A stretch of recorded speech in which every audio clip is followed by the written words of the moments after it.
तो आज हमारे पास जो नोट्स का स्टैक है ना, वो किसी खजाने से कम नहीं है। हाँ, वो वाकई किसी खजाने जैसा ही है। मतलब अक्सर ये माना जाता है कि दुनिया की सबसे सटीक और काम की जानकारी बस बड़ी-बड़ी और भारी भरकम किताबों के पन्नों में ही छिपी होती है। जो कि एक बहुत बड़ा मिथक है। एग्जैक्टली क्योंकि कभी-कभी सबसे बेहतरीन और एकदम स्पष्ट ज्ञान उन शानदार नोट्स में मिलता है जो किसी विशिष्ट लक्ष्य को ध्यान में रखकर एकदम टू द पॉइंट बनाए गए होते हैं। जैसे कि परीक्षा की तैयारी के लिए बनाए गए नोट्स। बिल्कुल। और आज के इस गहन विश्लेषण में हम ऐसे ही एक खजाने के पन्नों में उतर रहे हैं। तो आज का हमारा मुख्य विषय क्या है? आज हमारे पास जैव मंडल यानी बायोस्फीयर पर आधारित एक मास्टर क्लास के नोट्स हैं। ओहो, ये तो बहुत ही महत्वपूर्ण विषय है। हाँ, और ये नोट्स विशेष रूप से टीईटी, सुपर टीईटी और सीटीईटी जैसी प्रतियोगी परीक्षाओं की तैयारी के लिए तैयार किए गए हैं। ये एक बहुत ही शानदार शुरुआत है। और मैं बता दूं कि यहाँ हमारा मिशन सिर्फ परीक्षा पास करने के लिए रटने वाले तथ्य निकालना नहीं है। बिल्कुल नहीं। हमारा उद्देश्य इन शैक्षिक नोट्स के जरिए ये समझने की कोशिश करना है कि हमारी प्रकृति का ये जो पूरा जटिल तंत्र है वो आखिर काम कैसे करता है। सही कहा। ये चर्चा उन सभी के लिए है जो बहुत कम समय में पर्यावरण और पारिस्थितिकी के मूल सिद्धांतों को गहराई से समझना चाहते हैं। क्योंकि देखिए, ज्ञान तभी सबसे मूल्यवान होता है जब उसे समझा और वास्तविक जीवन में लागू किया जाए। सिर्फ कागज पर उतारा ना जाए। एकदम सही। तो चलिए बिना किसी देरी के इन नोट्स को डिकोड करना शुरू करते हैं। मैं पूरी तरह से तैयार हूँ। इन नोट्स के पहले ही पन्ने पर एक शब्द बहुत प्रमुखता से उभर कर आता है। जैव मंडल। हाँ, जैव मंडल। तो अगर इस तकनीकी शब्द के पीछे छिपे विज्ञान को समझना हो तो इसकी शुरुआत कहाँ से की जानी चाहिए? अगर हम इसे बहुत ही सरल और दृश्य रूप में समझने का प्रयास करें तो जैव मंडल असल में एक जादुई चौराहे की तरह है। जादुई चौराहा? हाँ, मान लेते हैं कि 3 बहुत बड़े और अलग-अलग रास्ते आकर एक जगह मिल रहे हैं। ओके। पहला है वायुमंडल यानी हवा, दूसरा है स्थल मंडल यानी जमीन, और तीसरा है जलमंडल यानी पानी। बिल्कुल सही। ये वो बहुत ही संकीर्ण और खास क्षेत्र है जहां ये तीनों तत्व एक ही समय पर एक साथ मौजूद होते हैं। और इसी सटीक मिलन के कारण हमारी पृथ्वी पर जीवन पनप पाता है। यही इसका सबसे बड़ा रहस्य है। अगर इनमें से कोई एक भी तत्व हटा दिया जाए तो जीवन का ये रंगमंच पूरी तरह से सूना हो जाएगा। मतलब ये वो स्वीट स्पॉट है जहां जीवन संभव है। एकदम सटीक शब्द है, स्वीट स्पॉट। अब अगर हम इस चौराहे पर मौजूद खिलाड़ियों की बात करें तो नोट्स इन्हें 2 मुख्य श्रेणियों में बांटते हैं। जैविक और अजैविक घटक। हाँ, बायोटिक और अबायोटिक। ये विभाजन सुनने में बहुत ही बुनियादी लगता है, लेकिन शायद इसके पीछे एक बहुत गहरा अंतर संबंध छिपा है। यही अंतर संबंधी तो प्रकृति का सबसे बड़ा सच है। वो कैसे? देखिए, जैविक घटक वो हैं जिनमें जीवन है, जैसे पेड़ पौधे, जंतु और सूक्ष्म जीव। मतलब इसमें वो सब शामिल हैं जो अपना भोजन खुद बनाते हैं, जो दूसरों को खाते हैं और जो मरने के बाद उन्हें वापस मिट्टी में मिला देते हैं। Cycle of life. बिल्कुल। वहीं दूसरी तरफ अजैविक घटक वो निर्जीव तत्व हैं जिनके बिना जीवन की कल्पना भी नहीं की जा सकती। जैसे सूर्य का प्रकाश और तापमान। हाँ, जल और मृदा भी। अब गहराई की बात यह है कि एक पौधा जो कि जैविक है वो मिट्टी के पोषक तत्वों और सूर्य के प्रकाश के बिना अपना अस्तित्व नहीं बचा सकता। दोनों एक दूसरे पर पूरी तरह निर्भर हैं। बिल्कुल भी नहीं। बिना अजैविक तत्वों के जैविक घटकों का कोई वजूद नहीं है। बिल्कुल भी नहीं। यहाँ पर स्रोत सामग्री में 2 ऐसे शब्द आते हैं जो अक्सर बहुत भ्रम पैदा करते हैं। पारिस्थितिकी और पारिस्थितिक तंत्र। एग्जैक्टली। परीक्षाओं में भी ये खूब उलझाते हैं। क्या इन दोनों के बीच के वैचारिक अंतर को किसी रोजमर्रा के उदाहरण से समझा जा सकता है? ये बहुत ही लाजमी सवाल है, क्योंकि अक्सर इन दोनों शब्दों को एक दूसरे की जगह इस्तेमाल कर लिया जाता है, जो कि तकनीकी रूप से गलत है। बिल्कुल गलत है। पारिस्थितिकी या इकोलॉजी शब्द का प्रयोग सबसे पहले 1869 में अर्नेस्ट हैकल ने किया था। 1869 में? हाँ, ये मूल रूप से पर्यावरण और जीवों के आपसी संबंधों के अध्ययन का नाम है। मतलब ये एक विज्ञान है, एक विषय है। सही कहा। वहीं दूसरी ओर पारिस्थितिक तंत्र या इकोसिस्टम एक क्रियाशील तंत्र है। और इस शब्द का प्रयोग सबसे पहले किसने किया था? 1935 में A.G. टांसले ने। A.G. टांसले ने। तो इसे अगर किसी रूपक में ढालने की कोशिश करें, तो हम कैसे कहेंगे? क्या हम कह सकते हैं कि पारिस्थितिकी जैसे किसी खेल के नियमों और रणनीतियों का अध्ययन करना है? बहुत ही बढ़िया उदाहरण है। और पारिस्थितिक तंत्र, असल में वो खेल का मैदान है जहां खिलाड़ी मैच खेल रहे हैं। ये रूपक इसे एकदम स्पष्ट कर देता है। और इस खेल के मैदान में जो सबसे बड़ा और सबसे कड़ा नियम काम करता है वो है ऊर्जा का नियम। ऊर्जा के प्रवाह के बिना तो ये मैदान ही ठहर जाएगा। ऊर्जा के प्रवाह का ये हिस्सा स्रोत सामग्री में बहुत ही दिलचस्प तरीके से समझाया गया है। इसमें खाद्य श्रृंखला का एक बेहतरीन उदाहरण दिया गया है। फूड चेन, जैसे सूरज से ऊर्जा घास तक पहुंचती है। घास को एक टिड्डा खाता है, टिड्डे को मेंढक खाता है और मेंढक को एक सांप खा जाता है। लेकिन यहीं पर असली खेल शुरू होता है। लिंडेमैन का 10% का नियम। हाँ, 1942 में दिया गया ये नियम बहुत कुछ स्पष्ट कर देता है। ये नियम कहता है कि एक स्तर से दूसरे स्तर तक केवल 10% ऊर्जा ही पहुंचती है और बाकी 90% ऊर्जा ऊष्मा या हीट के रूप में नष्ट हो जाती है। ये गणित सुनने में थोड़ा हैरान करने वाला है। और इसके निहितार्थ तो और भी ज्यादा हैरान करने वाले हैं। जैसे कि ये नियम बताता है कि प्रकृति कितनी मितव्ययी और कितनी कठोर है। मतलब अगर सूरज से घास को 1000 यूनिट ऊर्जा मिली है तो टिड्डे को सिर्फ 100 यूनिट मिलेगी और मेंढक तक आते आते वो 10 यूनिट रह जाएगी। और अंत में सांप को सिर्फ 1 यूनिट मिलेगी। बाप रे, ऊर्जा का इतना कड़ा नुकसान। यही कारण है कि दुनिया भर के जंगलों में बाघ या शेर जैसे शीर्ष शिकारियों की संख्या हमेशा कम होती है। Apex predators. हाँ, उन्हें अपना पेट भरने के लिए बहुत बड़े इलाके की जरूरत होती है, क्योंकि उन तक पहुंचते पहुंचते ऊर्जा बहुत कम रह जाती है। बिल्कुल सही पकड़ा आपने। ये एक बहुत ही नया नजरिया है, यानी शीर्ष पर बैठे जानवरों को ऊर्जा की इस कमी की भारी कीमत चुकानी पड़ती है। और नोट्स में ये भी रेखांकित किया गया है कि ऊर्जा का यह प्रवाह हमेशा एक दिशीय होता है। यूनिडायरेक्शनल। मतलब यह एक वन वे स्ट्रीट है। सांप से ऊर्जा वापस सूरज या घास की तरफ नहीं जा सकती। कभी नहीं। यही कारण है कि ऊर्जा के प्रवाह को दर्शाने वाला पिरामिड हमेशा सीधा बनता है। सीधा यानी नीचे से चौड़ा और ऊपर से नुकीला। हाँ, अपराइट पिरामिड। लेकिन प्रकृति के अपने कुछ अपवाद भी हैं। हाँ, और नोट्स में एक ऐसा तथ्य है जो परीक्षाओं का पसंदीदा है। और वो तथ्य क्या है? सुनने में ये सामान्य समझ के विपरीत लगता है।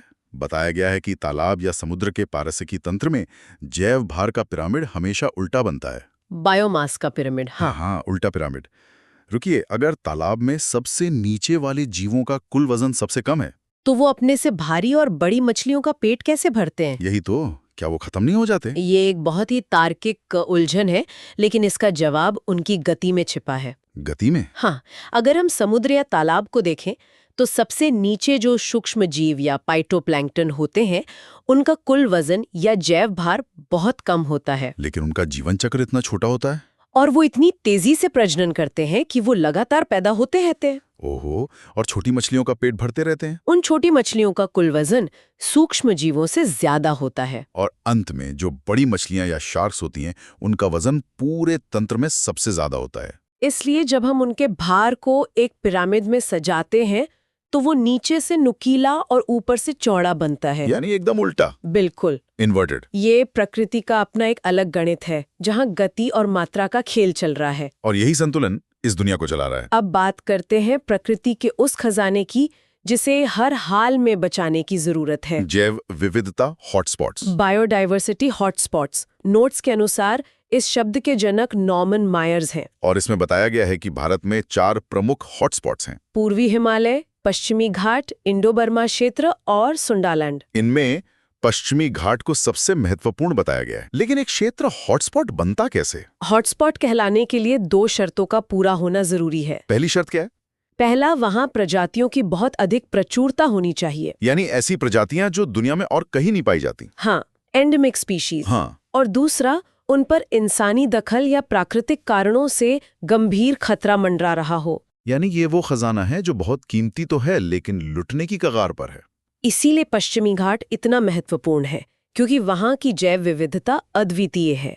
लेकिन विकास के नाम पर वहाँ जंगल तेजी से कट रहे हैं। और इसी खजाने को बचाने के लिए स्रोत सामग्री संरक्षण की 2 प्रमुख विधियों का विस्तार से विश्लेषण करती है, स्वस्थाने और परस्थाने। इन सिटू और एक्स सिटू।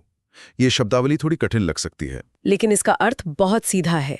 स्वस्थाने का मतलब है जीवों को उनके प्राकृतिक आवास में ही संरक्षित करना। जैसे राष्ट्रीय उद्यानों और वन्यजीव अभयारण्यों में। और परस्थाने का मतलब है उन्हें उनके प्राकृतिक घर से निकालकर किसी सुरक्षित जगह पर रखना। जैसे कि चिड़ियाघर या वनस्पति उद्यान या जीन बैंक। इस अंतर को समझना बहुत जरूरी है। जब किसी प्रजाति पर खतरा इतना बढ़ जाता है कि उसे उसके जंगल में नहीं बचाया जा सकता, तब हम XC2 विधियों का सहारा लेते हैं। लेकिन जब हम स्वस्थानीय संरक्षण की बात करते हैं तो जैव मंडल आरक्षित क्षेत्र की संरचना एक बेहतरीन मॉडल पेश करती है। Biosphere reserve.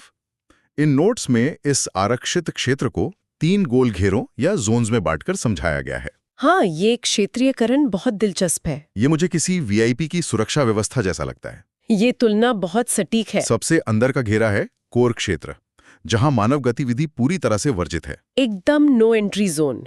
उसके बाहर आता है बफर शन क्षेत्र, जहां थोड़ी बहुत छूट है, जैसे रिसर्च और शिक्षा के लिए। और सबसे बाहर का घेरा है संक्रमण क्षेत्र या ट्रांजिशन जोन, जहां इंसान अपनी बस्तियां बसा सकते हैं और खेती कर सकते हैं। ये क्षेत्रीयकरण असल में एक समझौता है। समझौता? हाँ, यह सुनिश्चित करता है कि मनुष्य और प्रकृति के बीच एक सुरक्षित दूरी बनी रहे। लेकिन अगर हम इतिहास पर नजर डालें तो पता चलता है कि मनुष्य ने बार बार इस संक्रमण क्षेत्र को लांघकर कोर क्षेत्र में अतिक्रमण करने की कोशिश की है। और जब जब ऐसा हुआ है, प्रकृति की पुकार सुनकर कुछ लोगों ने आगे आकर बड़े आंदोलन किए हैं।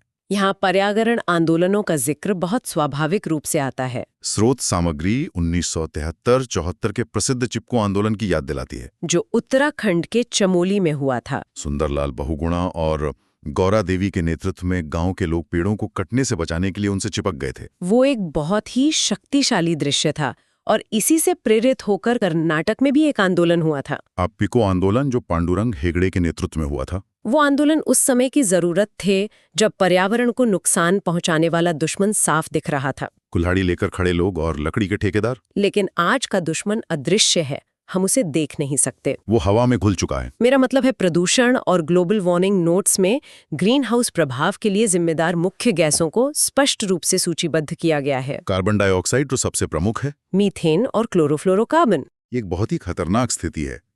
ये गैसें एक अदृश्य चादर की तरह काम करती हैं, जो पृथ्वी की गर्मी को अंतरिक्ष में वापस जाने से रोकती है। लेकिन प्रकृति ने हमें इस अदृश्य खतरे को नापने के लिए अपने खुद के कुछ सेंसर्स भी दिए हैं। प्रकृति के अपने इंडिकेटर्स। नोट्स में एक बहुत ही हैरान करने वाला तथ्य सामने आता है। लाइकेन के बारे में। हाँ, लाइकेन, जो कि एक छोटा सा जीव है, वो असल में वायु प्रदूषण का एक प्राकृतिक सूचक है। विशेषकर सल्फर डाइऑक्साइड गैस का। जहां हवा जहरीली होती है, वहां लाइकेन अपने आप गायब होने लगते हैं। प्रकृति के पास चेतावनी देने के अपने तरीके हैं। इसी प्रदूषण के संदर्भ में एक और तकनीकी नाम आता है pan, PAN। Peroxy acetyl nitrate, जिसे स्रोत सामग्री में एक द्वितीयक प्रदूषक बताया गया है। Secondary pollutant. ये थोड़ा उलझाने वाला शब्द है।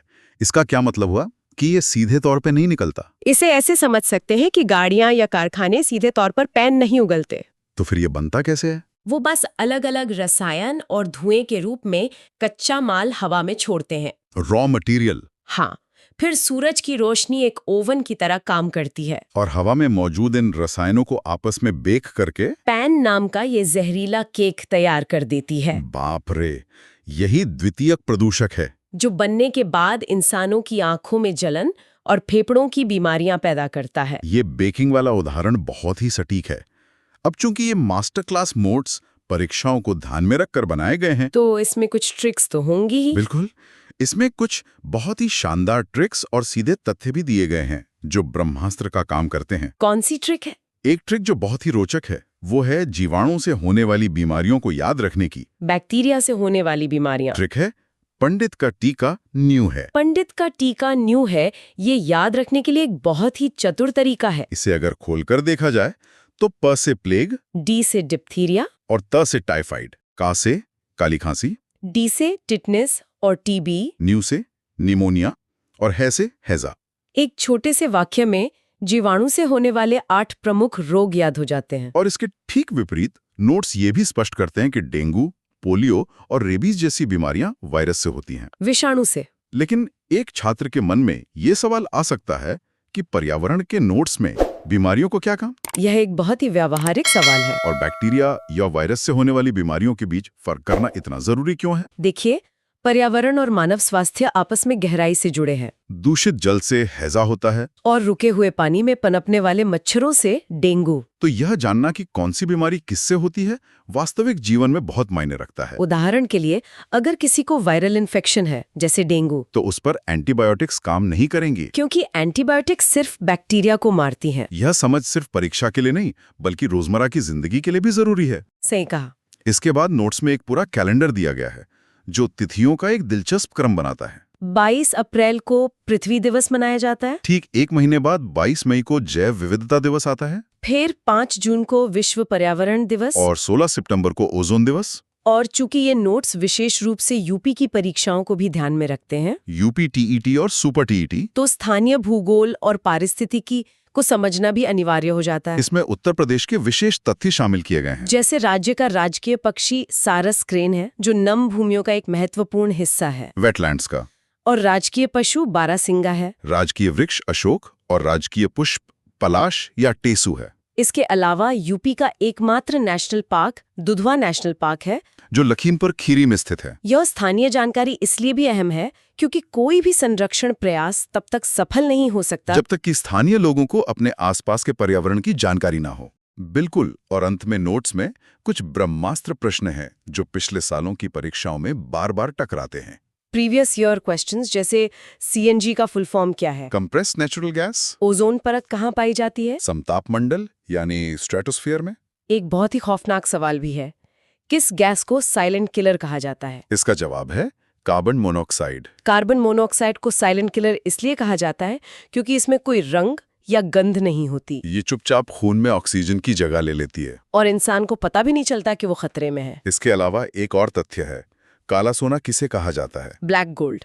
इसका उत्तर है पेट्रोलियम। ये सभी तथ्य ये दर्शाते हैं कि हमारी आधुनिक जीवन शैली किस तरह से पृथ्वी के संसाधनों पर टिकी हुई है, पूरी तरह से निर्भर है। तो अगर हम इन नोट्स के पन्नों से बाहर आएं और इस पूरी चर्चा को समेटें, तो ये साफ हो जाता है कि ये स्रोत सामग्री सिर्फ किसी परीक्षा ने अच्छे अंक लाने का शॉर्टकट नहीं है, बल्कि ये एक बहुत ही शानदार नक्शा है जो हमें ये समझाता है कि हमारी दुनिया असल में काम कैसे करती है। और इसके हर एक पुर्जा, चाहे वो एक अदृश्य बैक्टीरिया हो या फिर विशाल पश्चिमी घाट, उसकी क्या अहमियत है। ये बिल्कुल सही निष्कर्ष है। और इस चर्चा को समाप्त करते हुए मैं स्रोत सामग्री के अंत में दिए गए उस एक प्रेरणादायक वाक्य की ओर ध्यान आकर्षित करना चाहूंगी। वो वाक्य क्या है? Hard work beats talent when talent doesn't work hard. कड़ी मेहनत प्रतिभा को हरा देती है जब प्रतिभा कड़ी मेहनत नहीं करती। ये वाक्य सिर्फ पढ़ाई पर लागू नहीं होता, बल्कि आज की हमारी पूरी चर्चा को एक नए साँचे में ढालता है। वो कैसे?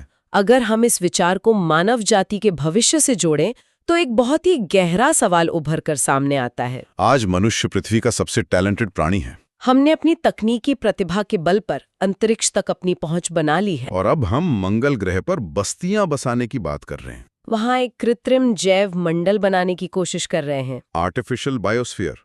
सवाल ये है कि अगर हमने अपने इसी असली और इकलौते जैव मंडल को समझने और बचाने के लिए कड़ी मेहनत नहीं की, तो क्या मंगल ग्रह पर जाने वाली हमारी ये प्रतिभा किसी काम आ पाएगी? क्या हम वहां भी वही गलतियां नहीं दोहराएंगे जो हमने पृथ्वी के साथ की हैं? यह एक ऐसा सवाल है जो तय करेगा कि भविष्य में हमारी तकनीक हमें बचाएगी या हमारा बुनियादी लालच हमें ले डूबेगा। इस पर हर किसी को गहराई से विचार करना चाहिए। यह सचमुच एक ऐसा विचार है जो बहुत लंबे समय तक जहन में गूंजता रहेगा। बिल्कुल। तो इसी के साथ हम आज के इस गहन विश्लेषण को यहीं विराम देते हैं। जुड़े रहिए और नई चीजों को खोजना जारी रखिए।